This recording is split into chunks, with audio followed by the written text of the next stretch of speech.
Origin of Ayurveda. అసలు ఆయుర్వేద ఎలాగా origin అయింది? ఎట్లా వచ్చింది?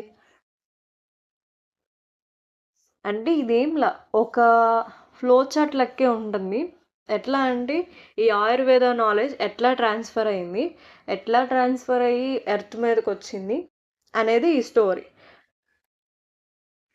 ఫస్ట్ లార్డ్ బ్రహ్మ నుంచి ఈ ఆయుర్వేద నాలెడ్జ్ దక్ష ప్రజాపతికి ట్రాన్స్ఫర్ చేశారు. దక్ష ప్రజాపతి నుంచి అశ్విని కుమారాస్కి ట్రాన్స్ఫర్ చేశారు. అశ్విని కుమారాస్ ఎవరు? Physicians of God. Ashwini Kumaras నుంచి ఈ యొక్క నాలెడ్జ్ ఇంద్రాకి ట్రాన్స్ఫర్ అయింది. ఇంద్రుడి దగ్గర నుంచి నాలెడ్జ్ అనేది 2 డిఫరెంట్ వేస్లో స్ప్రెడ్ అయింది.